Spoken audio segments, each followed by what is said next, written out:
Brings you your hosts.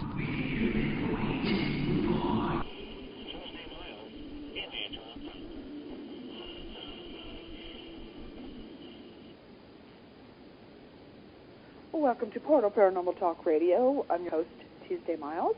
And I'm Angela Thomas. Hello, Angela. Well, hello, Tuesday Miles. How are you? I'm fine, thank you. It seems like we haven't been on the air forever. I know. How was Halloween? Halloween was so boring. I couldn't believe it. You know, we had a total of about 12 trick-or-treaters, which is very odd because I do live in a residential area. And, you know, I was so sad because I love seeing their costumes, but it just seems like less and less each year, you know, that we get trick-or-treaters. And, you know, and my ghosts, they must have been out trick-or-treating because they were very calm. And they just were scattered. But, you know, I experience that every year with my ghosts. Actually don't really show up that much around on Halloween. They kind of take a leave of absence for the day, so, which is fine with me about it. But it just wasn't the same. And, you know, and even people that would, you know, have their lights on and you know, to give the trick-or-treaters a sign that somebody was there that they were going to get candy from was less and less. So I don't know. I guess maybe it's beginning to where we really, really don't trust doing that anymore, Angela. Well, I believe a lot of parents don't trust that for their children, and so they now go to retail malls or Halloween parties and things of this nature. Well, I guess it's, you know, I mean, it's safe for them, and it's, you know, so many kids each year get hurt by crossing the street, not looking where they were going, or tripping over their costumes and such, and, you know. But Halloween is a huge moneymaker for retail businesses. Mm-hmm, it certainly is. I know that I recall this one year where I took my son trick-or-treating, and he was kind of really afraid of Halloween. So we would do one block and see how he felt. And we got to this one house, and I noticed that there was two kind of straw men that were sitting on a bench, and they looked like they were just like, you know, scarecrows. And no sooner that I could say to them, "Don't you dare!" and they reached out and woo. And it scared my son so bad, Angela, he passed out. Oh, no. He passed out. Yeah, well, needless to say, after I got him home, I went back. You know. Well, at least he could rely on you to collect the candy. Yeah, I collected the candy. That was for sure. On that one on it. So, you know, and those were the old days. I used to have a good time at Halloween. So I hope everybody out there had a very safe Halloween on it, and this brings us into the next month where we have some other holidays that are starting to come up, and we have a new president. We do indeed. You know, very interesting to see what's going to be happening over the course of the next few months. Absolutely on it, Angela. And, you know, I'm going to say this because the spirit world, I really, truly believe, Angela, was very aware of the election going on. I think they were very aware that there was a lot of commotion here on Earth, that there was something that was very important that we had to make a big decision on, you know, because the energy from them was just completely scattered. It was that almost like they were unable to be still. I noticed the increase of the activity, in fact, around for the last couple of weeks. It's just been crazy. Well, I agree with you there, Tuesday, and even you know, the citizens of the United States had their energies all over the place as well. You know, it went from, you know, strong support of one candidate to, you know, jumping ship. Oh, absolutely on it, you know. So it was a very unusual election. It was, and, you know, we had a lot of different propositions that some made it and some didn't, and you know, and I'm not a person that's going to promote this. This is not a political show at all. This is a paranormal show. But I have to say one thing, and I do feel this is important. Whether or not that you have a belief system, whether it's spiritual, whether it's different orientation for different religion, for whatever it is, each person still has the right to live their life in their own beliefs and in their own ways. I agree with you. And it's not up to us to tell them how to live. Whether we don't agree with it, the Constitution agrees with it, the religions or the Bible doesn't agree with it, it still isn't right for us, for anybody, to make a judgment on that person. You know, people come in all shapes and sizes, and the fact is they're still good people. It doesn't matter. So, and that's all I have to say about that subject. All right then. So no spirit activity on Halloween. Halloween was great. Did you celebrate All Souls Day, November the 1st? Well, you know what? It came and gone so fast that I actually, tell you the truth, Angela, I remember because I seen it advertised. That's how I was, giving me that little memo on it, and it came and gone, and so fast I forgot about it again. So I really didn't do much about it, and I really don't celebrate that anyways. I do know that is a big celebration in the with our Mexican American people out there, and well, in the Catholic community worldwide, right. Yeah. It really is, and other faiths also celebrate All Souls Day. But I can tell you who in New Orleans celebrates All Souls Day with a huge party, and that is Anne Rice. Oh, really? Yes, indeed. In fact, I attended one of her parties for that. Oh, and I have to tell you, people flew from all over the world to attend, and they dressed up in costumes, many of them did, from some of her characters in her books. Wow. Now, is this a different holiday where they actually will dig up the body and clean the bones? No. Because I'm serious, there is a holiday that is celebrated that they actually will go and do that. They actually dig up the bodies of their loved ones and they wash their bones. No. So I'll have to find out what that one is. Not that I'm aware of. Not if on anybody All else know the Souls name Day. of that, let us know. So while we're on the show tonight. But I can't write. I know that there is a specific holiday. I watched a documentary long ago about it, but we'll have to look that up. But so with Anne Rice, then, huh? Pretty impressive there, Angela. Yes, indeed. It was one of the most unique parties I had ever attended because not everyone wore costumes, not everyone wore clothing. Oh, wore clothing. Okay. Right. It was, I thought I was a pretty liberal thinker until I attended that party. Okay. What would be the point of not wearing no clothes then? Well, I think that they were mimicking one of the characters in her book, and so a leather strap that went around the chest, and that was it. Oh, that was it. That was it. Went along with the the nice smooth skin, I suppose. And that's I'm sorry, but the fact is that you can only keep looking to the side, away from so long before you actually peek. They're speaking. You peek. Well, the costumes were very elaborate. In fact, in New Orleans they have Mardi Gras parties, and people literally spend thousands of dollars on costumes. However, these costumes at Anne Rice's party certainly were more elaborate, more expensive, and very detailed. So it was a wonderful experience that I'll mark up in my history book. And, but All Souls Day, so it's a big party for Anne Rice, that and Halloween. So 2 days back-to-back for her. Oh, wonderful on that. So in the same sense as that last time we spoke, that you also spoke about some activity in your home. Has that calmed down some too?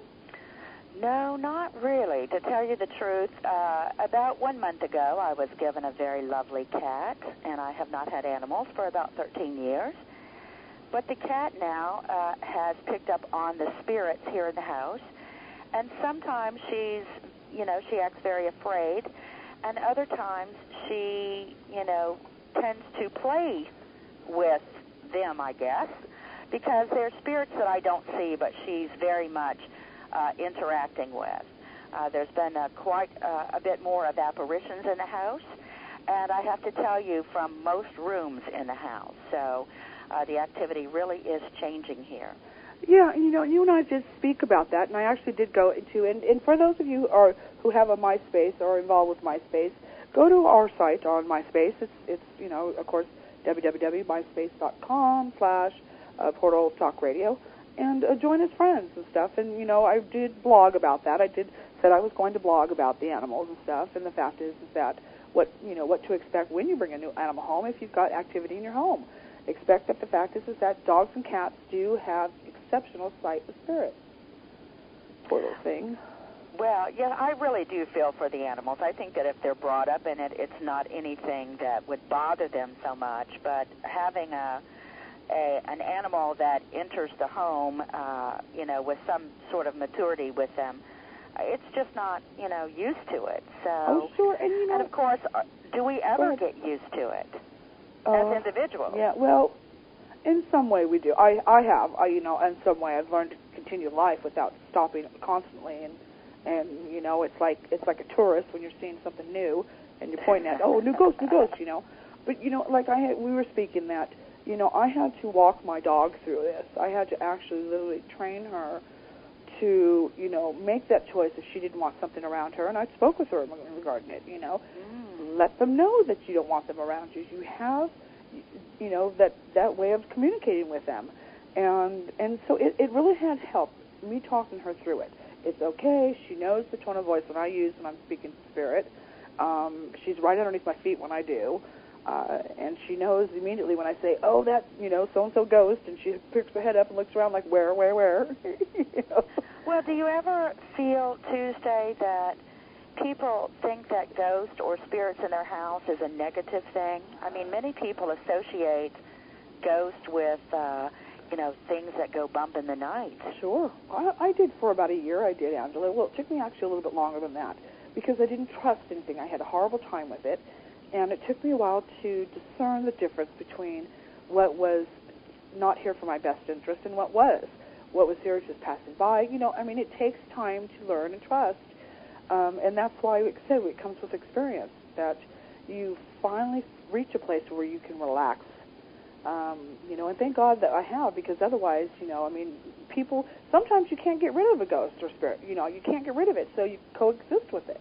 And that's part of our teaching, too, with paranormal investigation, is that sometimes the problem's going to stay there, and so you learn how to coexist with each other.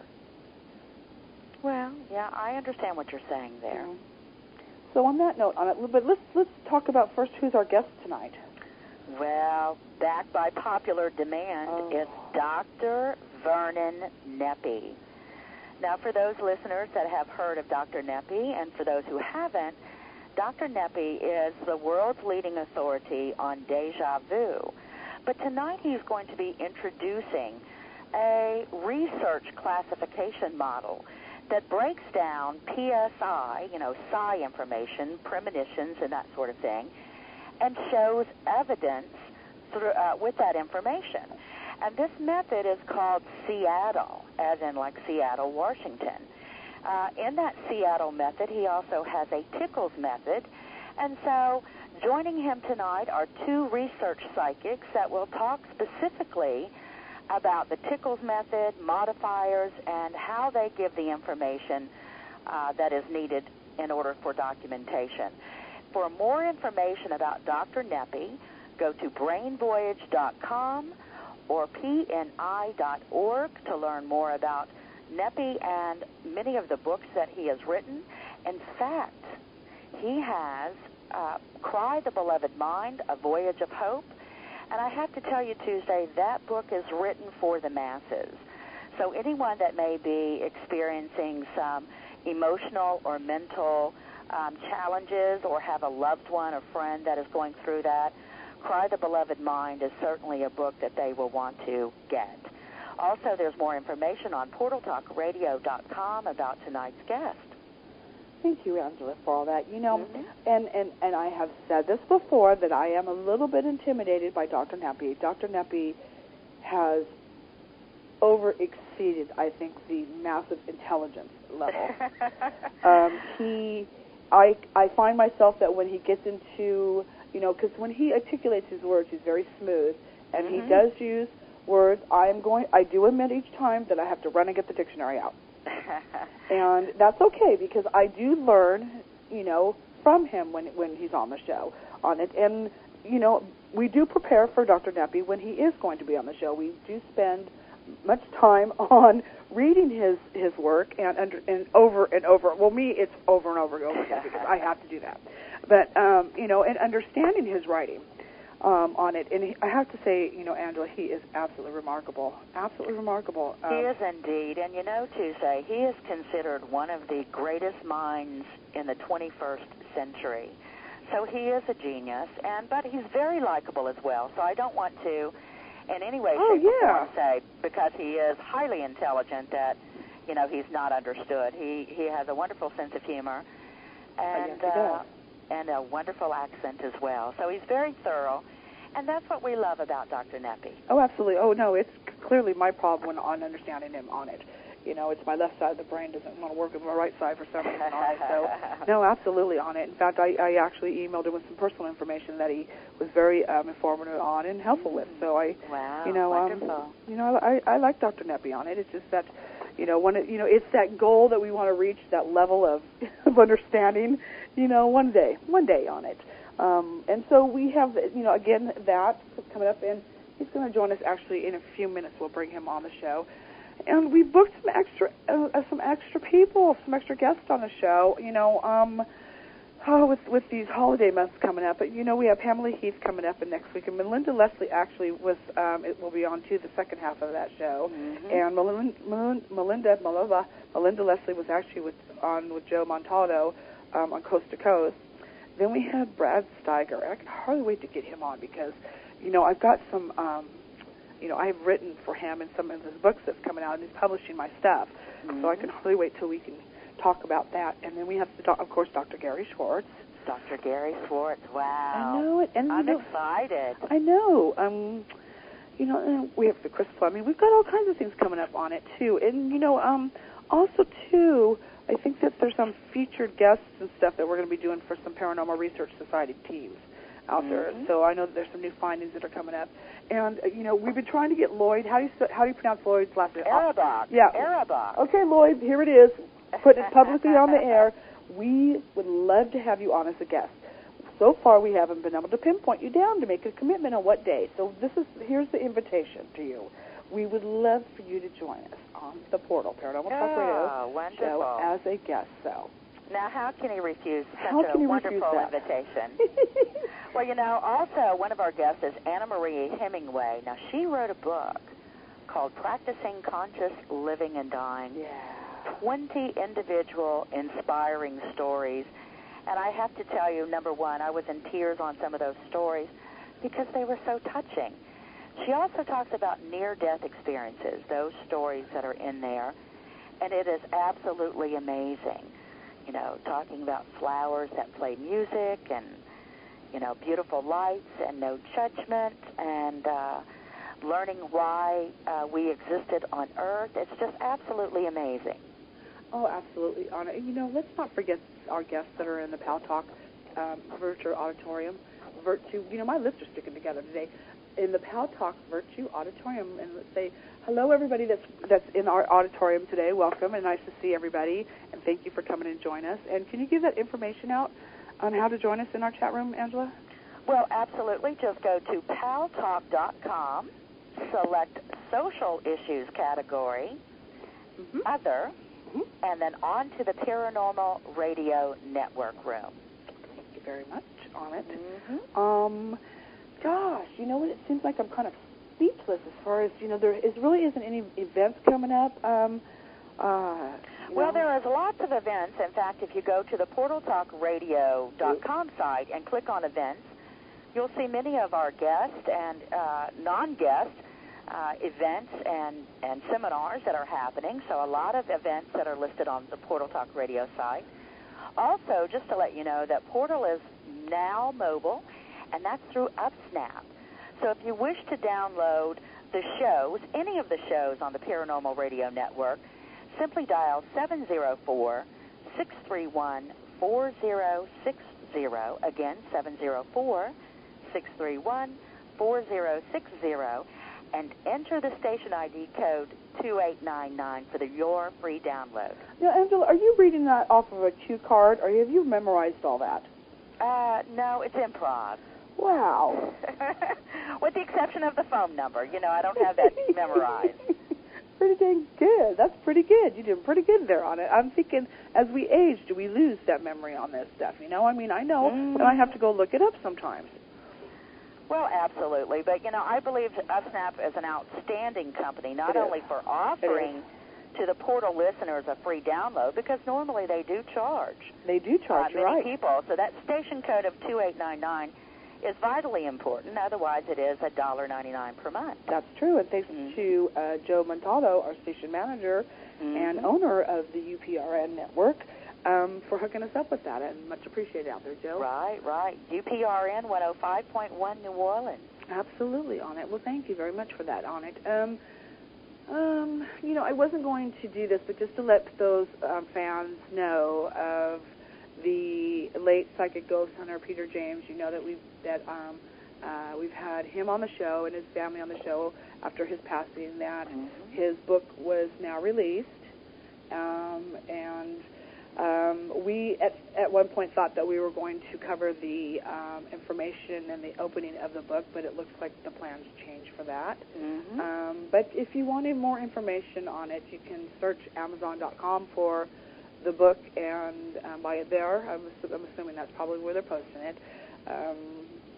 Due to conflict of interest between me and the Peter James family, that unfortunately we're separating ways of some things. And so, well, that is rather unfortunate, Tuesday, but, let's keep in mind what a phenomenal psychic Peter James was, and the incredible, influence that he had not only on paranormal investigative teams, but psychics themselves that looked at him to say, wow, I would like to learn from you, and many did. We had the opportunity to see Peter James on television, on film. I know the Queen Mary at one time ran many films of Peter James while he was still living, about his wonderful tours of the Queen Mary. So we have great memories of Peter James, and we also have great memories of having him as our first guest on the Portal Show. Yes, we did. Which was fantastic. Yes, it was, and it was his last interview. Unfortunately, it was his last interview that he did with anybody, and did with us. So, and yes, and I miss him and all that good stuff. Still wish the family well and all that stuff, and so on it. But I thought I would still put it out there and let people know. Well, I think that's very nice of you. Just Amazon.com and just type up Peter James' name, and you can get more information. Yep. And Tuesday, I know that there are many people out there that are wanting to put together, their own on Peter as well as doing their own films on Peter. So I'm sure that there's going to be many, many people, that bring out information about Peter James. Oh, sure. I was just sent the manuscript for his ghost, whether they're going to do a series out of it or just a one-time deal. So at least that's in the process of it. And sure. Honoring the person who deserves to be honored, absolutely. Well, maybe while you're still living, somebody will do a movie about you. Oh, I hope not, experiences. Oh, my gosh. That would be a never-ending movie. That would be the only for sure. thing you could do or portraying yourself on the movie. Oh, my gosh. I could just see that now. That would... Holy smoke, Angela. That would... I don't know what kind of rating they would make that in. Oh, now, come on. Okay. Well, you know that it wouldn't go X, that's for darn sure. Oh, boy, I'm not on that. But, I have to say, though, Angela, and even though with everybody with the ups and downs we all have, we still consider ourselves blessed. And so on that note, we're going to go ahead and go take a quick break. When we come back, Dr. Verny Nafie is going to be joining us. And stay tuned. We'll be right back. This is Portal Paranormal Talk Radio.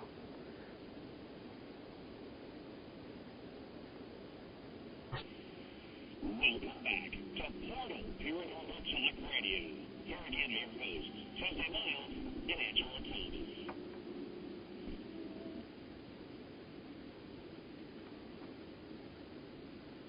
And welcome back to Portal Paranormal Talk Radio.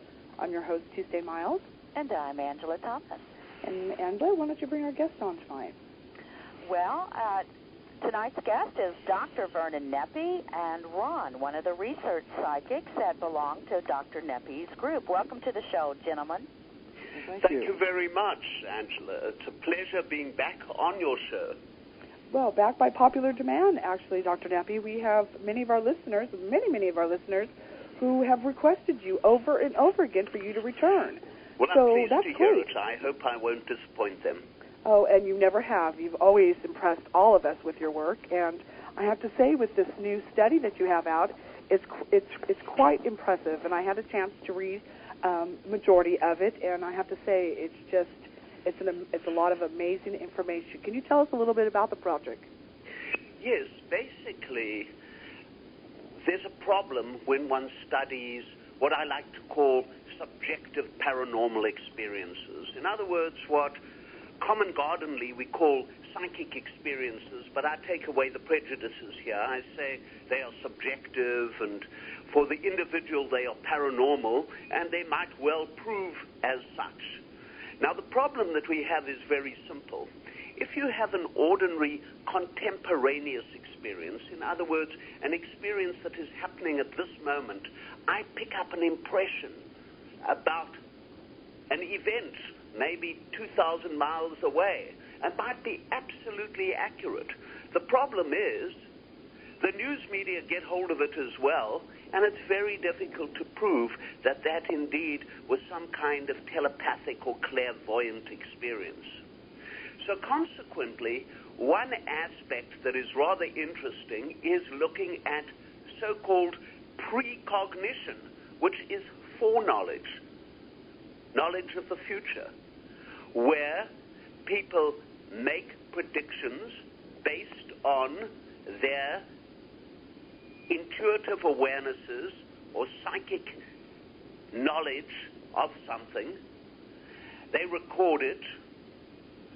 We discuss it in a group, and very often this group interchanges and others latch onto other impressions. And then if that event happens, one has data by which one can say this was said before.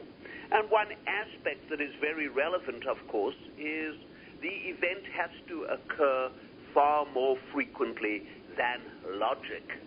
In other words, if something's logical, it's very nice, the event happening, but it doesn't mean to say that the event has any real quality, because by chance it could have occurred. So one has to look at the statistical probability of such events, and that's not easy. So that essentially is what this is all about, and we have formed a hand-selected team who give closed predictions. In other words, it's not available to the public because we don't want to distort information, and sometimes some of these predictions may have some fear components, and we look at these predictions.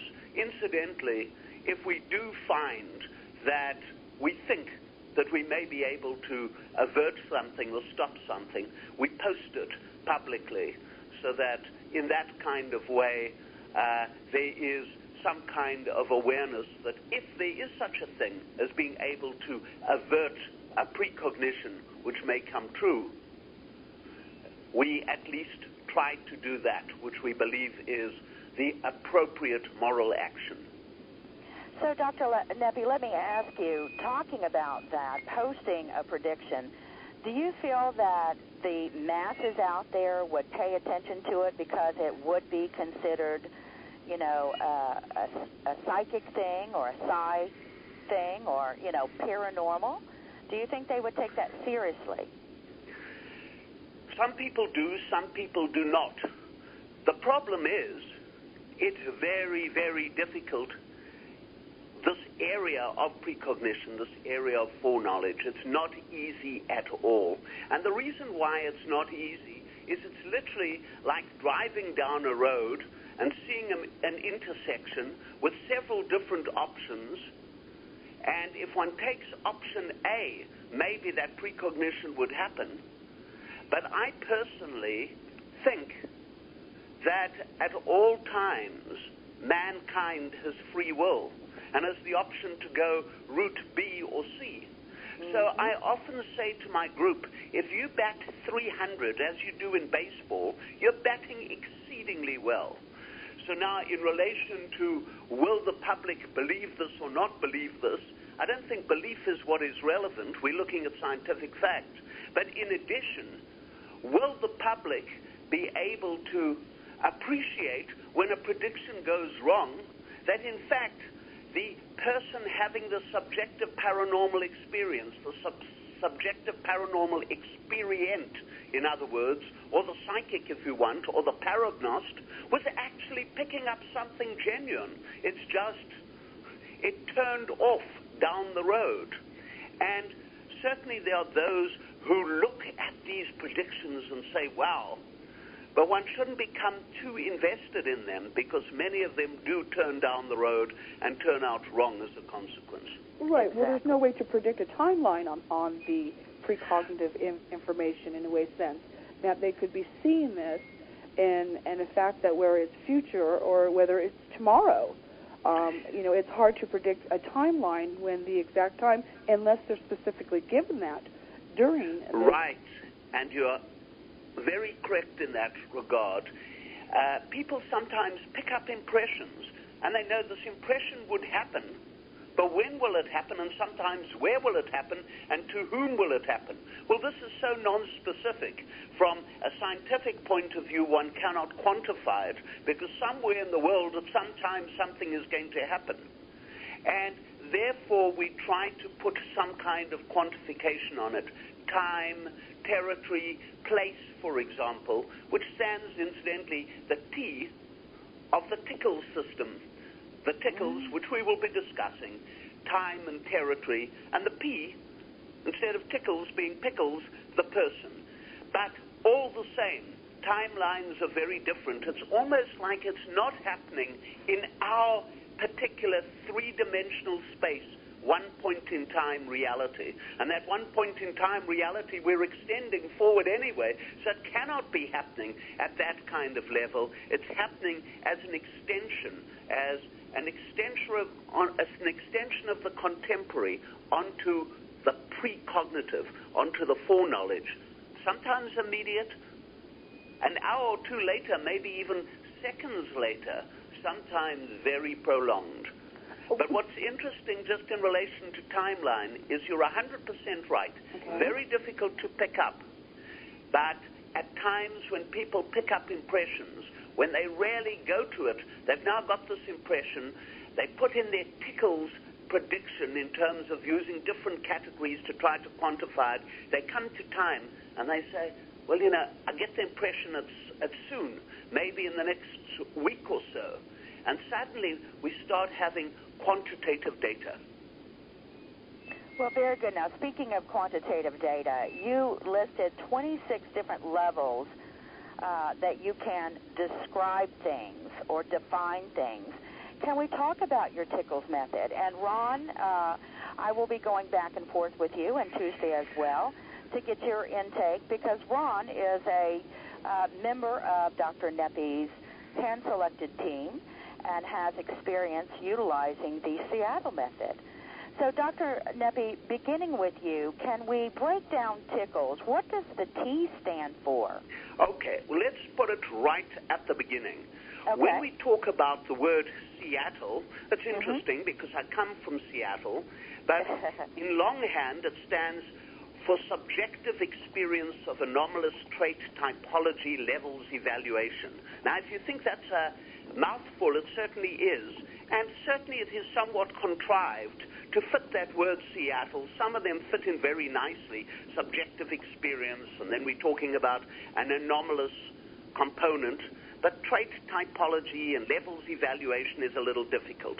So I'm putting this into perspective because when I started off talking or writing about Seattle, there were 10 dimensions, and gradually I expanded.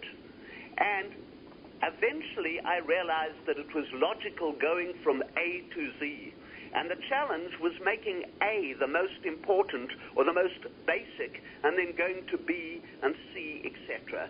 So A is the anomaly, the kind of experience. For example, here we're talking about precognition. You might say, well, this was a regular precognitive dream. And it goes all the way down. Now, by the time you get to H, which stands for heuristic, which is an esoteric term, it means building blocks. We have the tickles or pickles method, and this is the major one that one can apply when we talk about precognition or foreknowledge. So what does that stand for? We've already talked about the T. The T is for time, and it's also relating to the territory. In other words, the place. There you go, Rob. And Speak up. it could be pickles, the person involved.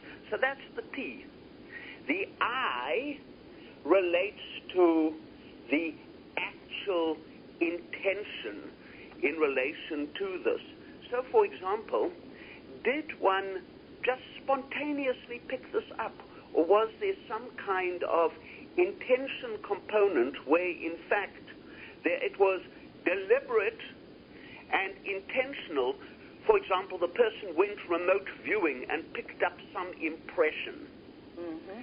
The C. So would that include meditation as well? Yes, that would include meditation as well, if it is deliberate meditation, and particularly if it is meditation with the intention of picking up impressions. If one's just meditating and one picks up impressions, one can argue that the intentionality was not meditation itself. The intention was just to alter one's state of consciousness a little, and suddenly everything followed.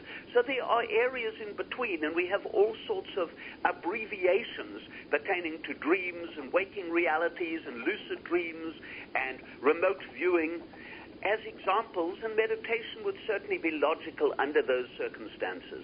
So that's the impression, and combining with the intentionality. So we've done the TI of the tickles.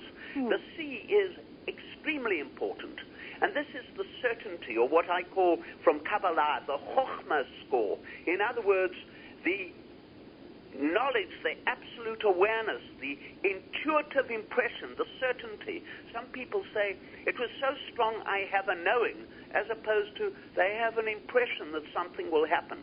And this, from a scientific point of view, is absolutely extremely important. And the reason why it's so important is simply this. If people have a string of predictions, you would imagine that those that they felt they had an absolute knowledge on it, they had an absolute certainty about it, may overall turn out more accurate than others. And so we have, in a way, a certain control even within this very structured team. The K of the tickles, because we've done TIC, time and territory and person, because it could be pickles. The I, the impression and the intentionality. The C, the Chochmah or certainty score. The K is what we could call the time component. Now, we've mentioned precognition, going forward in time, but you could go backwards in time. That's called retrocognition, or it could be contemporary, happening at this moment, which would be contemporaneous phenomena. Okay, so Dr. Nafie, let's bring Ron in too on it, so that way we get a little bit of him on it, because he doesn't have too much more time left on it.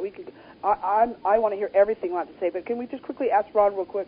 Ron, can you just explain to us what your part was that you played in this with Dr. Nafie's study?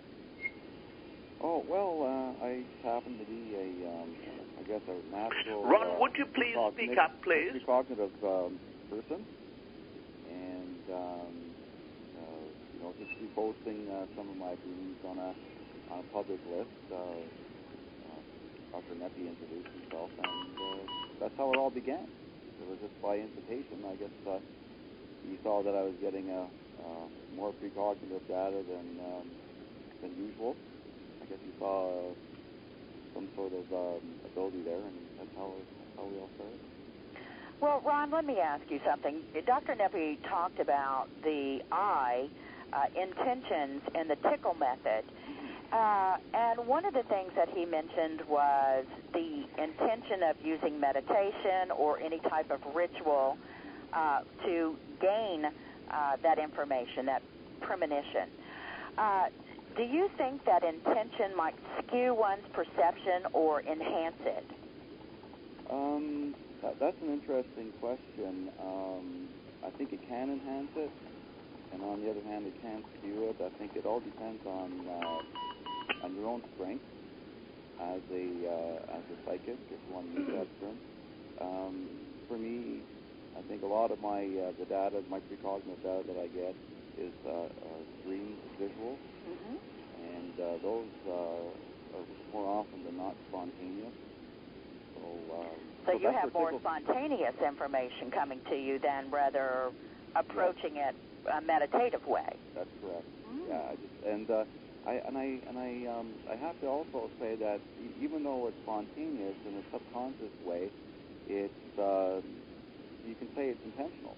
Just that in your everyday waking or sleeping, you're just not quite aware of it because your brain and your mind is working 24/7. So it's just a matter of tuning into that. So there is intentionality on the subconscious side, and that's kind of visuals and those impressions that Vernon was saying with like contemporaneous impressions. So like, if you see the time on the clock, you see repeating coincidences, electrical disturbances, things like that. Those are all very, very strong impressions, and I have to link those impressions with the dream visuals, tie it in, because most times data filters down over several days. You just don't get it all in one bunch. So data can filter in over a few days. It could filter in over a week, 10 days, even longer, even years. Wow. It depends on how clued in you are into the system. Yeah. Tuesday? Well, yep. Well, let me ask you a little bit more about, now you talk about time on a clock and things of this nature. So are you saying that there's actual outside influences other than being a psychic that would allow you to get information from it?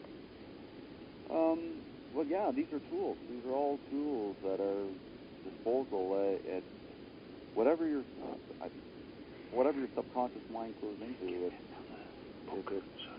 If you get that big impression with the time, and by experience, usually your subconscious will clue into a particular time, and that time actually becomes a metaphor. It's a contemporaneous metaphor, same as a visual metaphor. They're all metaphors as far as I'm concerned, and it's just understanding what all of these contemporaneous visual cues mean to your subconscious. Dr. Nafie, I'd like to ask you about the intentions part.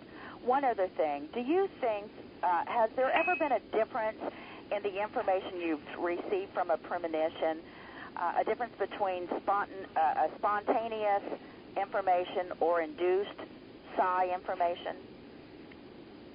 Yes and no. Let us say, I think the difference is sometimes the difference between directed and spontaneous information. In other words, people pick up impressions, but they just happen. Very often spontaneously. They don't predict that it's going to happen. Suddenly it happens, and they report that sudden spontaneous impression. But it can be about anything, and so they can hone in and make a prediction. Now, if something is induced, if they are targeting a particular target, a particular aspect of prediction, this is much, much more difficult. And therefore, the spontaneous might be actually very often a higher level of knowing than the induced happening. However, when one looks at it in another way, when people become really skilled, as in studies pertaining to remote viewing, where some of the data is very, very good indeed, this is deliberate and intentional in terms of the direction that patients or people, individuals, clients, psychics, anyone has gone, and they will go along and they will pick up impressions. The only difference here is sometimes the impressions, as Ron points out, have certain metaphoric components, and Ron is very good at picking out, wait a minute, this metaphor seems to imply X, and the next time round that metaphor comes, which is purely his own kind of metaphorical experience, it bears no relationship to anyone else, but the next time it comes, he knows what it means. So that is certainly the difference in terms of intentionality compared with spontaneous, but I think the major one is whether or not it's focused compared with just picking up spontaneous experiences. Has there been a way, Dr. Nafie, for the left side or the right side of the brain where this information comes from? Is there one side of the brain that maybe is more active or is shown more in some sort of test that they're hooked up to when they're having this type of precog information? You know, it's a really good question, and I wish I could tell you, yes, it's the non-dominant hemisphere, the right side of the brain, the minor hemisphere. This is the creative one. But the fact is we have two sides to our brain, and we have two sides to our brain for a purpose and a reason. And I suspect that both sides of the brain are involved, and in some of our data, we've actually found that the dominant hemisphere sometimes is involved. Sometimes it's the non-dominant, sometimes it's both. I think it depends on the particular event that is happening and the circumstance under which those events are happening. Those are the determining factors in terms of which hemispheres are involved and how much. Maybe creativity is certainly part of that, what we broadly perceive as the synthetic non-dominant hemisphere, seeing the whole. But one also has to see the little parts, the analytic component, and that is the dominant hemisphere or major hemisphere.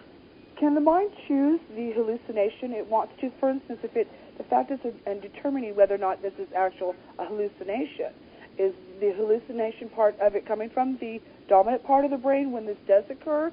And can the mind choose the type of hallucination, in fact, if indeed this is determined it was? That what the person perceives. And Dr. Nafie, we've only got 2 minutes, and we've actually got to go to break on it. And so, Angela, did you want to ask, hold that note, Dr. Nafie. Did you want to ask Ron more questions on it? Ron, I just want to ask you if you could share any prediction that has come about that you utilized the Seattle Tickle method with. Geez, that's a not a tough one, but there's so many predictions that I've made. For one, I guess the most classic one, and this is actually pre-tickles, before actually tickles came into play. But I basically use the same metaphoric language and whatnot. That would be the 2003 Jakarta bombing in Indonesia. I believe it was the Marriott Hotel. And I had a repeating metaphor. And interestingly enough, I would see this license plate in my visuals, and it was JUN-JUL. And when I first recognized that metaphor, it had to do with the Bali bombing, with all the Australians were killed. So I remembered that metaphor, and it came up again in visuals prior to the 2003 Jakarta bombing. And I posted it all to Dr. Nafie, and along with a lot of other data associated with it. And I was there, and I believe I posted it several hours before the event. Absolutely amazing. So, actually, we have a minute left. So that was pretty. Well, Ron, we certainly do appreciate you participating with us tonight. With Dr. Nafie, I know that you're an important part of his group, and I have actually seen some of your premonitions and work, and I have to say, outstanding. Thank you very much. So I hope that you will join us for another show, Ron, and we look forward to speaking to you again. Thank you. Thank you. We're going to go to break, and we'll be back in a few minutes. This is Portal Paranormal Talk Radio. I'm your host, Tuesday Miles. Welcome back to Portal Paranormal Talk Radio. Here again, your host, Tuesday Miles and Angela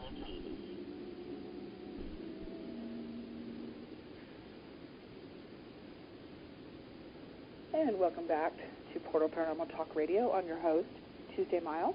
And I'm Angela Thomas. And tonight joining us is Dr. Verny Nafie. And we have one of the students, I believe. Do we call you a student, McChrystal?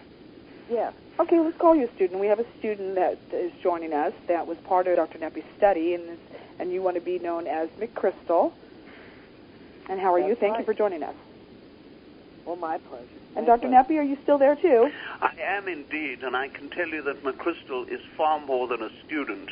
I'm the student. I'm learning from all these wonderful people that work with me. They are the doers. They are the people who are picking up the information, and I only have great admiration for them. Well, you know, I have to actually also, too, give you credit, Dr. Nafie, because it's not all doctors, and especially with your statue and what doctrines you have, because it is absolutely fabulous. And I mean, and for our listening audience, I mean, there is an endless list of Dr. Nafie's education and his intelligence. But to be open-minded about this, because most doctors, I would say, don't go into these type of fields and actually perform these types of studies. And so I truly believe the fact is that you're adding so much more to, you know, our community in regard to that, because I have to say it's very hard to be taken seriously. Well, you know, I think it's very important to be not only open-minded, but aware that we don't know everything in our world. If we don't know everything in our world, at least we can try to learn a little bit more. And unfortunately or fortunately, what happens is all too often experiences that are genuine and completely within normal limits are interpreted as abnormal. And in fact, earlier in the show, the word hallucination came up. Now, hallucinations are okay if you can understand that they are normal or abnormal hallucinations, but I don't like to use the term because it's almost prejudicial. Sometimes people misinterpret these as the person is experiencing experiences which are beyond what their usual senses have been able to transmit to them, and they think that this is crazy when it's indeed not crazy. It may well be reflecting the very well validated and very justified areas pertaining to what we're calling extrasensory perception. Well, and I agree with you there, because it is, to me, very, very easy for that to have an excuse from others, you know, who maybe don't have their belief system or open-minded about this, that indeed the person is perceiving a hallucination and needs to have some kind of psychiatry help, and therefore on it. And so have psychiatrists, are they more relaxed these days, Dr. Nafie, instead of jumping to conclusions that the patient must be hallucinating when they have the past described experiences, something of the paranormal? Are we finding more that they are a bit more relaxed and able to, like yourself, be open-minded in regard to this? Yes and no. Okay. I think there is a little bit of a change when you talk to some of my colleagues on a one-to-one basis. But one certainly finds that, fortunately or unfortunately, not many have been adequately trained in this area. So it's not a case of being more relaxed talking about this. Their whole basis, their whole way of thinking is very limited because they're not aware of the data that is outside what they should be aware of. Angela? Well, McChrystal, I would like to ask about your precognition abilities and how you approach things utilizing the Seattle Tickles method. Well, I have a bit of a problem with the Seattle Tickles method. I'll get it down. I find that if I'm picking up a premonition, if I'm getting a vision or a knowing, and I start worrying about the time and the impression and the kind and the certainty and all of that, then I tend to get myself a little befuddled. Mm-hmm. There's another problem that I think all psychics have, and that is separating the vision from imagination. Exactly. And what I find helps me an awful lot is just write down my vision and then go through with modifiers, which are also part of Dr. Nafie's Seattle Tickles method. And these modifiers are D for definite, F for speculative. Now, that's an extremely important thing. To put a little D behind a certain part of my story. For example, a recent vision I had was of a pair of the end of the feet and lower legs of somebody sticking out from around a couch or a chair, a covered chair on the floor, and they were in trousers and brown shoes and that sort of thing. And if I were to describe it, it would be a man lying on the floor and lots of blood. Well, the actual vision was just of the shoes. So was it a man or was it a woman? Okay, so it was just vision of shoes and lower legs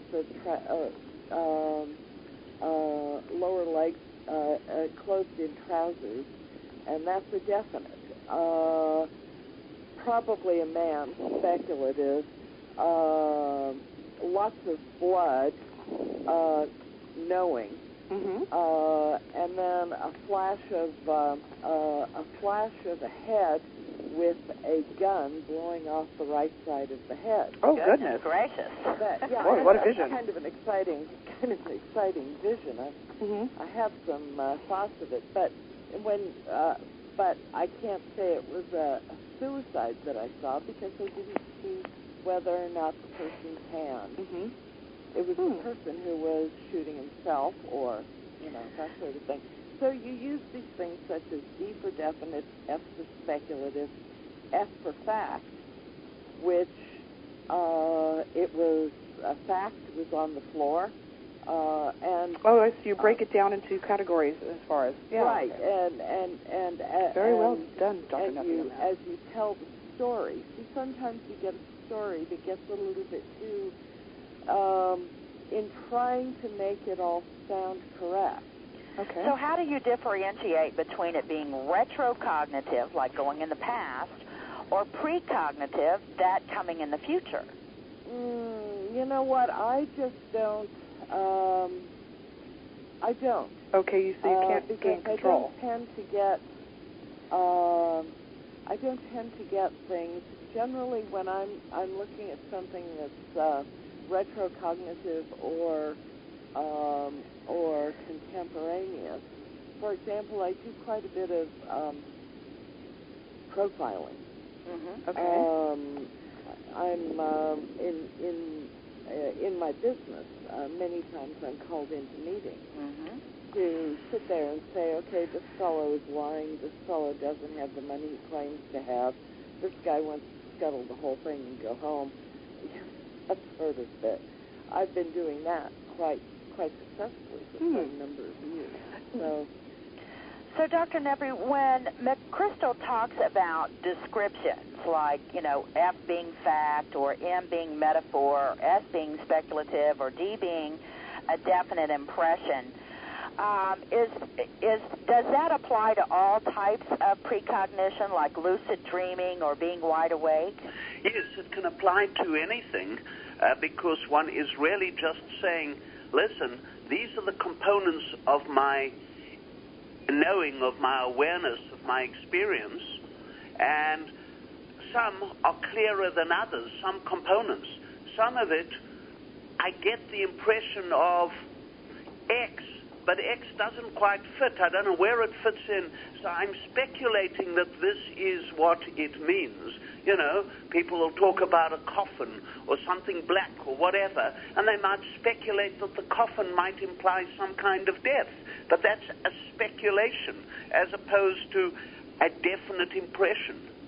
So that these are very, very useful modifiers because they can enhance not only the quality of the experience, but one can look at it and say, well, these were the ones that involved complete awareness, complete knowings that this was going to be what was going to happen, and it was described in a very definite way, and this was metaphoric. And gradually I've learned that this implies the metaphor for X, but it might also imply the metaphor for Y. So it lowers down the statistic, but overall it gives a whole perspective. And McChrystal has pointed out something else. Right. She said, well, sometimes the tickles gets in the way. The object of the exercise is not necessarily getting in the way. The object of the exercise is one still picks up one's spontaneous impression. After one's picked up one's spontaneous impression, one goes along and one classifies it. And in terms of the classification, we have the time and the territory and the person and the intention and the impression that the person has and the direction in terms of time and the degree of certainty that the person has. And we've covered these in terms of the tick. At the L level, we have the logic. So you have logic based on data available, and it's very nice saying there's going to be a car accident in St. Louis tomorrow.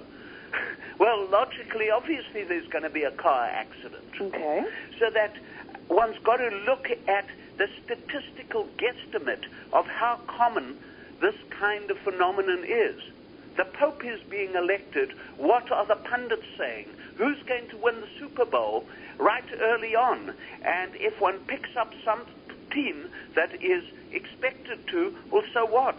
But if one is able to predict something that is completely out of the ordinary, and you start combining this in a meta-analysis, you start getting a better impression. So that's the L of the tickles, and just to complete it, E is an interesting one because it stands for emotional reaction. And people will often say, you know, I got this very strong emotion, I felt very sad or very happy, or I was distressed or whatever. And this is also something because one can fit it into its appropriateness or inappropriateness as well. And then finally we have the S, which is the bodily kind of experience or the somatic experience. And this is sometimes unexplained. I had somebody who would always have an itchy left foot when an event that was bad was happening to her family.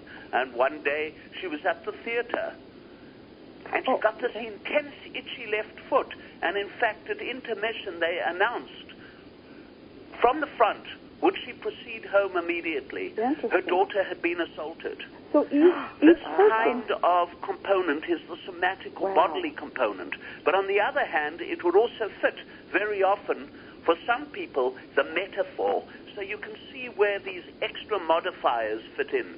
So each person, would you say, Dr. Nafie, is each person's vision or each person's perception is symbolic to them, that the symbology with the visions that they are getting is in a personal effect, that not everybody or all who does this gets the same symbols in each precogged vision. Exactly. And even more difficult is how do you interpret a reality that only you're experiencing? Nobody else is there to validate it. And in our group, sometimes there is this validation because one person will say something and another will say something, or else I might at times say, please predict relating to event X, and I'll collect together the data so nobody else will sort of have a distortion of what the others are picking up. Okay. But effectively, it's very, very difficult because there always is a psychological component. And sometimes it's hard to differentiate how much of this is psychological. The person says, you know, I'm just not feeling good today. I don't know what it is, but I'm not feeling good. Well, is this something that they're picking up? Right. Is this something psychic that's being picked up? Is it something in the air? Are they picking up a little bit of flu or whatever? And it's sometimes very, very difficult differentiating it. Well, McChrystal, let me ask you a question. Going back to the L of tickles, which stands for logic, okay, do you believe that your own experience with utilizing logic plays an important role, or do you think that maybe one should try not to bring logic into it as not to skew any of the information that you are getting psychically? It's a double-edged sword. Often a lot of people will come up with predictions such as, well, the cow flew into the room, and then Robin Hood came in, and you know, there's nothing logical about it, and they draw conclusions based on well, things that really couldn't be happening, and so you have to. I think you have to weigh what is possible versus what is not possible. I made a projection some time ago about Ken Lay. I said that he would not be convicted. Mm-hmm. Well, he was found guilty, but he died before he was convicted. When he was found guilty, I just was jumping up and down as mad as can be because I was sure I was right. Right. And it took a couple of months and his dying to prove out the fact that what I had seen was actually logical. So it's a double-edged sword. That sometimes what appears to be logical is not logical at all, and something that seems kind of foolish and completely off base can turn out to be the real story. So. Dr. Nafie, I want to turn now to the medical portion of things. And do you believe if one is diagnosed with the temporal lobe epilepsy and experiences, let's say, parapsychological phenomenon, does that information that they receive because they have epilepsy lack consideration by a researcher such as yourself? Well, it's a several-fold question. First of all, you use the word, do I believe? It doesn't matter what I believe. Let's say, do I regard the evidence as cogent, or scientifically, is there some kind of base to make a conclusion? So let's leave out that word believe. I know that you meant it in that sense, but I just want to emphasize that we're not talking about I believe in this or I believe in that. Right. One is talking about legitimate scientific fact. Second point, you mentioned temporal lobe epilepsy. This is something that you're referring to based on some of my work that began in the late 1970s, demonstrating that there is an area of the brain that is involved with psychic experiences. Now, the skeptic would say, that proves that the psychic experiences come from the brain and they're nothing else. The alternative explanation is that these experiences have to be modulated through the brain in order for us to know what is going on. So there has to be an area of the brain involved. Now, you rightly mentioned the temporal lobe of the brain, because the temporal lobe of the brain is the great integrator of the brain. It integrates all sorts of polymodal perceptual input. In other words, it integrates things that one's seeing and hearing and smelling and tasting and sensing and other aspects that one's associated, and it all comes through and is integrated beautifully by the temporal lobe of the brain. Now, you mentioned then temporal lobe epilepsy. Let me just say that there is a subpopulation of people who have seizure disorders where the firing occurs from the temporal lobe of the brain. And it so happens that because of this integration component, they might have disintegration with the firing, which is not very nice. But on the other hand, some of these people have subjective paranormal experiences to a far greater degree, as it's reported, than the general population. Now, this is very important to bear in mind, because the reverse also applies, but that doesn't make people who are psychic or have subjective paranormal experiences having temporal lobe epilepsy. But their experiences might be integrated through the temporal lobe of the brain. Mm-hmm. So that is a brief answer to the medical side of your question. There's a link between the two. We're not talking belief, we're talking scientific data based on real statistical and phenomenological analyses. The temporal lobe is logical.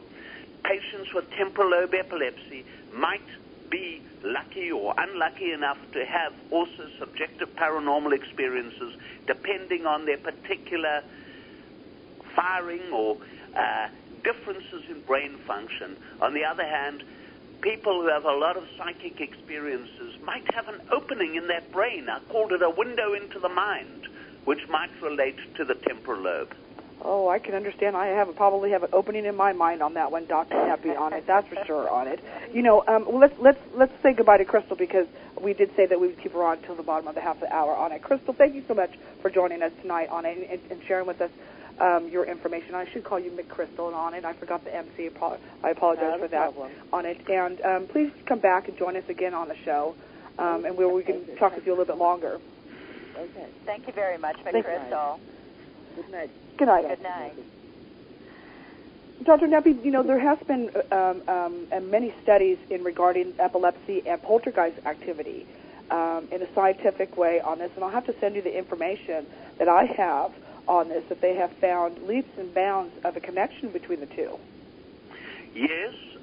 First of all, again, let's use good scientific terminology. Okay. You know, if you use a word like poltergeist, or you use a word like ghost, or apparition, well, that sounds okay to those in the field who know that you're not being prejudicial.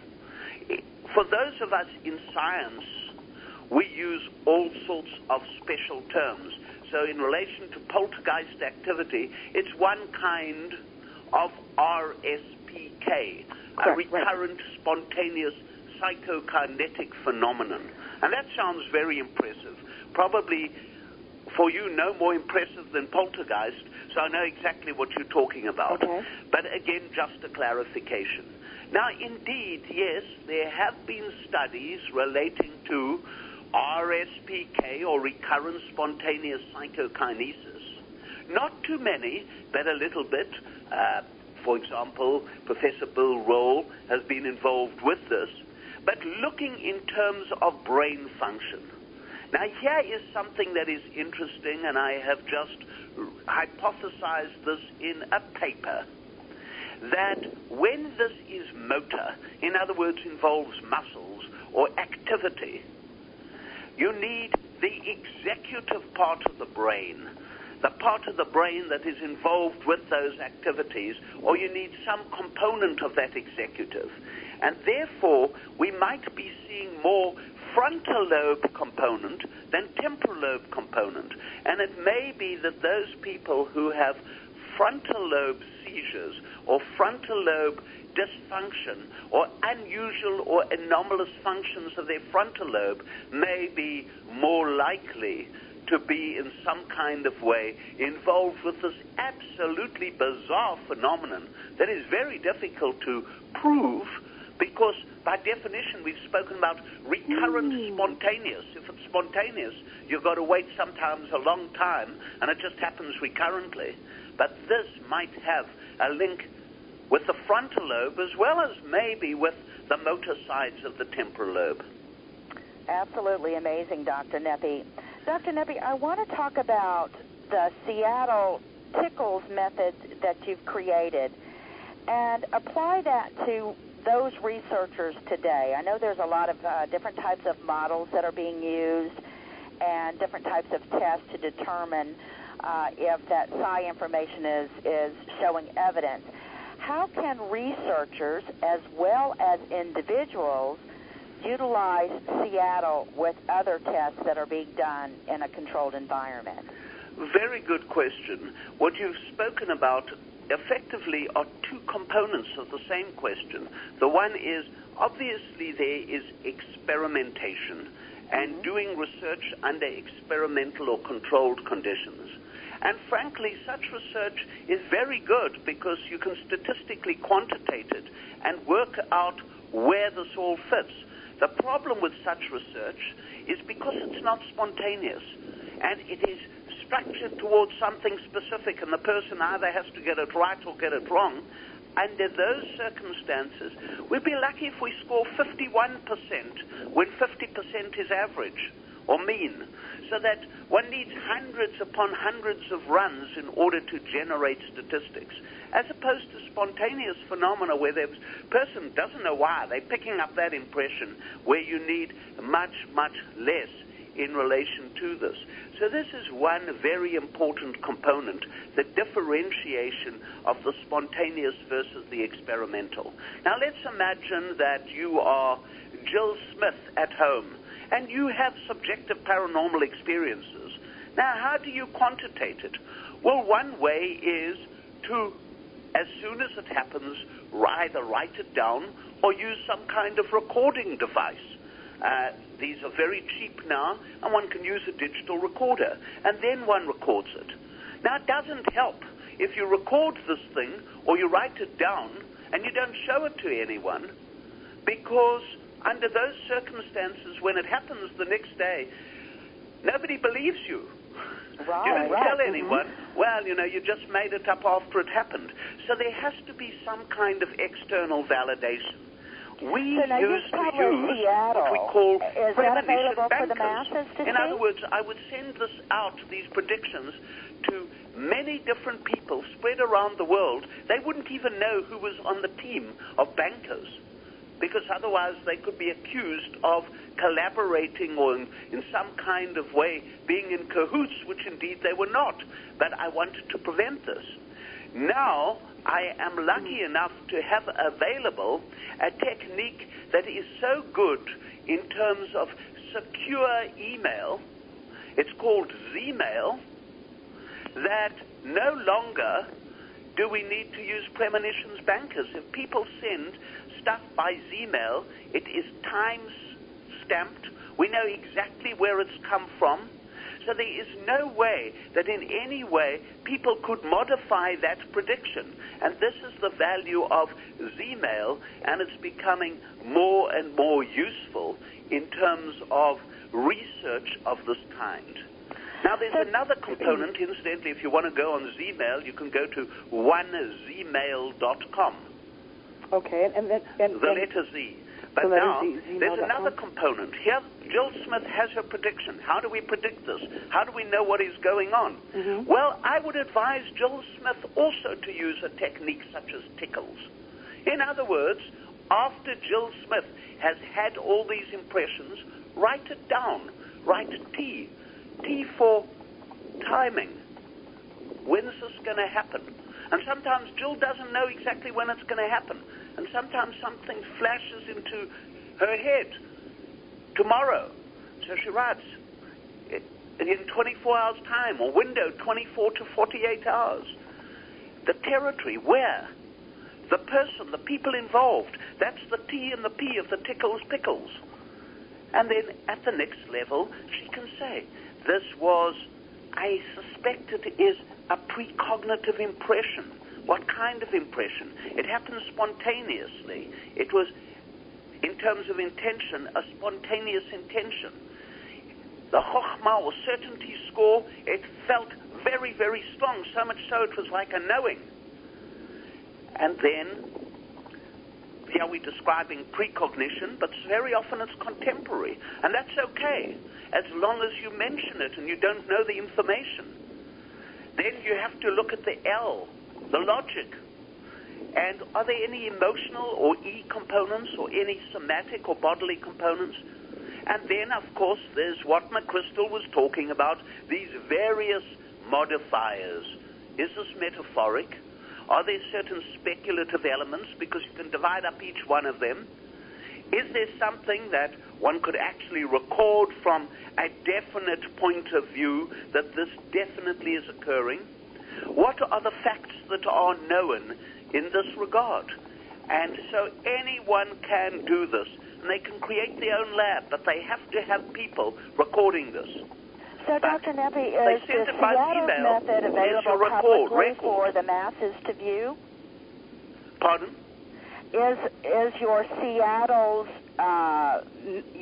Seattle's paper available for the masses to view? Are they publicly available?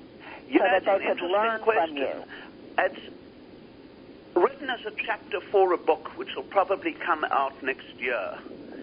And I have a hope of being able to put this on my website.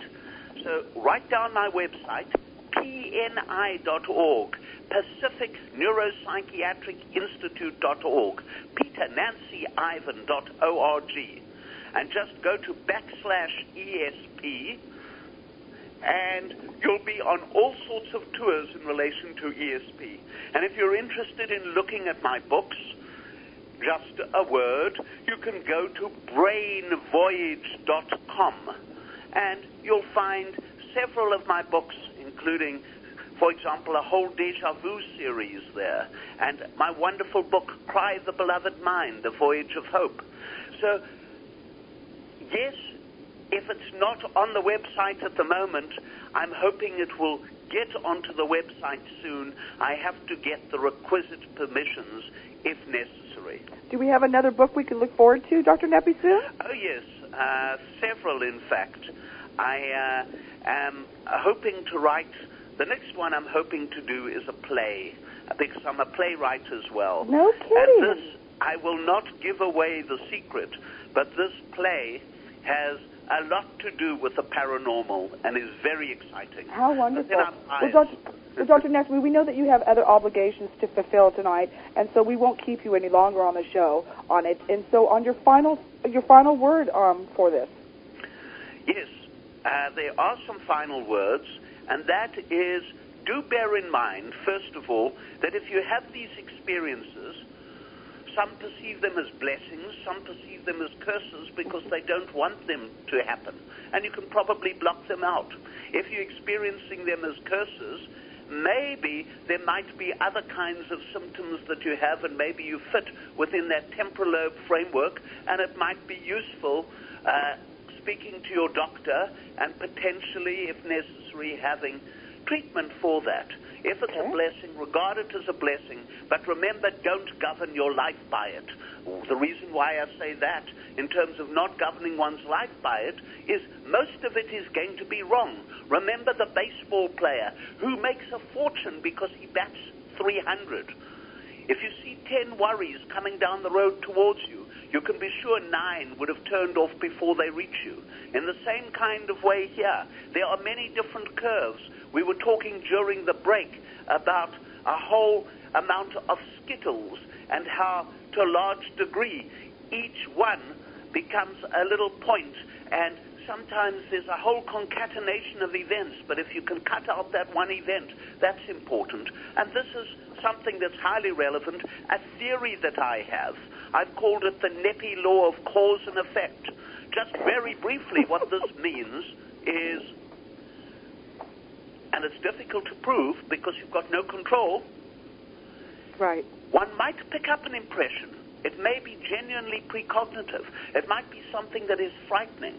But bear in mind that that impression can be changed. In other words, you change the cause, you change the effect. I absolutely agree with that. That is done. Suddenly a whole new ball game is there. Absolutely, you won't have your precognition, but you might just find that you will improve. But remember, this is a very complex area. It's not something to be frightened by, but it's also something to take in another way rather seriously, and always have available, if you need it, if you are in any way fearful or frightened, appropriate professionals who can help. Okay. Well, God bless you, Dr. Nafie, for coming back onto the show. I know our listeners are thrilled with all of the information that you had to share with us tonight. Do come back, please. I hope to return. It's always fun talking to Tuesday and Angela and to the listening audience in this regard, and I'm pleased that they appreciate what I say. Oh, well, we absolutely love to have you. And again, you know, I didn't finish my long list of questions because we always have... Well, you can ask one or two more. I have 15 pages of questions. As I said, Angela spent... Oh, no, I got 5 pages of her questions here in my hand here, Dr. Nafie, on it. And then she doesn't allow me to use my own. She gives me all her questions, and I thought, well, where's mine going to fit in on these? There's just never enough time because, you know, there's there's the amazing information and the amazing studies that you're doing is making a difference in this world, Dr. Nafie, and I hope that you know this, that not only for those of us who have gifts, that it's not an easy life to have them and to learn them and to use them in a correct manner, but the fact of it is to have somebody such as yourself in an open mind way to embrace this on it, and it does make a difference for those people here on Earth. Well, thank you for those kind comments. I appreciate that. You're welcome on that one. And Angela, we will talk to you soon, Dr. Nafie, and again, God bless you. Thank you for being on our show. God bless Thank you, you so Dr. much. Nafie. And good night. Good night. Well, Tuesday, it was a phenomenal show. I have to say, I felt, each time that we have Dr. Nafie on, I'm a little bit more and more relaxed, and I'm able to feel that I can contribute some questions that, that has to do with his work, because, again, it's getting used to his writing, and, sometimes when you're so intelligent and the way that you write, it does take a little bit, again, for myself to get used to that, and I felt that this time I actually could understand more of it. And I have to say, Angela, I'm looking for a Nobel Prize for this man because he has done some amazing work. Well, absolutely. And I know that you are not only logically coming up with that, but you also are psychically coming up with that, because I, too, can tell you the same information has come to me. But it is an absolutely amazing method, and thank goodness that Dr. Nafie will be posting that on his website, www.brainvoyage.com, as well as tni.org. And I believe it's important for not only psychics, but also for researchers to be able to access the Seattle method, because I have about 20 pages of that method broken down. So anyone really with intuition can learn how to show evidence of their experience, and researchers can now utilize that model along with the other tests that they're doing. So he's really provided all, come around full circle, provided psychics as well as researchers the tool that they need to show evidence, and that, my friend, is important. It really is. And not only that, for the person who is, we'll call them the sitter of the vision, to able to validate that, that sometimes we see these visions, and I have had my share of them, and I have to say that I still don't enjoy them, because I have had a couple of them go full term on the vision, and everything that I saw happened. And fortunately, mine had to do with a couple of airplane crashes, and it's just, seeing the plane going down and the people killed, and it's just not a pleasant thing. But the symbology of it, too, but in understanding that, what my part plays in the vision, that am I here for this vision to be shown to stop the vision? And it isn't my job to stop the vision, but to better understand sometimes the reason why that I'm receiving it. And that's a process we have to go through on it, though, Angela. But, also, too, I feel that with Dr. Nafie is that this is something about synchronicity. Is I was researching autism. I have a family member that does have what we call a hint of autism. And, the dreams and hopes and wishes and faith for this terrible condition, I'm not going to call it a disease, but to call it a condition, is to find a cure for it or find the reasons for it. And I happened upon finding a scientist that has found some huge, maybe a breakthrough in autism. And so I happened to email Dr. Nafie and asked him about if he had heard from the scientist, if he had heard about this certain, I think it was Fragile X syndrome on it, and Dr. Nafie had just met with this man regarding it. And so, Dr. Nafie was able to supply me with more information, but the synchronicity about how I even ended up on this site to find this information, to take me back, and here it goes that Dr. Nafie has already been in contact with him and just met with him. Such synchronicity, for sure. It was just absolutely amazing. So he's more than just deja vu, and he's more than just his neuroscientist. He's more than just that. He's also involved with helping other types of finding cures for things. Certainly. Well, he is an amazing man, and also our guest psychics tonight, Ron and Crystal, I've been privileged to be able to see some of their premonitions, and they, utilizing the Seattle method. Yeah. And I have to tell you how amazing that these two psychics are, and I'm wanting us to do a show with McChrystal and Ron and a few others that can really now start to bring out some of their premonitions as well as their modifiers and parts of Seattle that play an important role in their premonitions all the way around. So I think that it's important for us to support psi research and those psychics that are willing to share that information with us. Oh, yeah, absolutely on that, Angela. And here's the thing, I mean, I myself, and I'm not speaking for anybody else, but just myself, I am a psychic medium, but, I wasn't just satisfied with just being a psychic medium. I mean, it's like having a tool, and you want to open it up and see how that tool works, and so I myself wanted more information. I didn't want it from a higher source. That's not what I was looking for. I was looking for concrete proof right here in front of me that I could tear down, pull it apart, put it back together, and know how it works. And same with ghost activity, same with spirit activity. I wanted to know how they travel, why they're here, everything aspect of it. And so my enjoyment of this to further my spirituality and my education, my knowledge, is that I myself, document science experiments with it. And it doesn't take a whole lot of stuff with it, but you have to be very dedicated in taking notes, many notes, and to set up your program before you start the documentation in regard to your test or your study on it. And, and I have to say that it's given me a whole heck of a lot of more knowledge in regarding how or why that there are some of us that decide not to move on to the other side in that light form and stay here on it, and understanding how to help them better.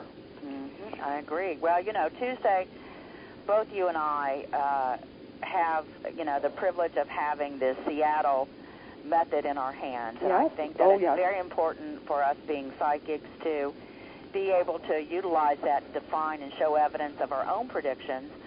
And again, I'm hoping that researchers also pick this model up, which I'm pretty much sure, I say pretty much sure, I'm 100% sure that they're going to take it and run with it, because it is a phenomenal thing. So like I said, what a great show. And we thank our listeners for tuning in tonight, and thank you again for requesting Dr. Nafie. He is one of our favorites. Yes, he is on that. And, we have a couple minutes left, Angela. We got about 3 minutes left on it. And we have a comment from one of our guests in the virtual auditorium, and her, AJ says, and yet there is still no concrete replicable, what does it say on there? Reliable evidence of precognition. Maybe we don't have the exact, actually concrete proof in regarding it. No, but the Seattle method, this model is showing the evidence. And like Dr. Nafie said, there is now online Z-mail, which a lot of companies and doctors and scientists are now utilizing, because no one will be able to manipulate. In other words, they can't copy and paste. They can't add to, that research or that premonition that's being given. So, corporations with high security information that wish to make it available through email know that it's highly encrypted software that's being used, and at time and date stamps everything. So, but there is evidence of precognition out there, and so Dr. Nafie is presenting the Seattle model so that researchers as well as psychics can utilize that and prove their evidence. And that evidence, by the way, will be published sometime in the very near future. And I think that's very important too. And that website is www.zsentry.com on it, and I plan on using this. I didn't know about this for the future on it. So, Angela, we can wrap it up here on it. Thank you so much for bringing Dr. Nafie, because you were the one that actually booked him on it, and I really enjoyed that on it too. And so, everybody, thank you for listening to Paranormal for Portal Paranormal Talk Radio. I'm your host, Tuesday Miles. And I'm Angela Thomas, and you've been listening to Portal Paranormal Talk Radio on the Paranormal Radio Network, UPRN 105.1 New Orleans. Yes, and take care of yourself and each other, and God bless. Bye-bye.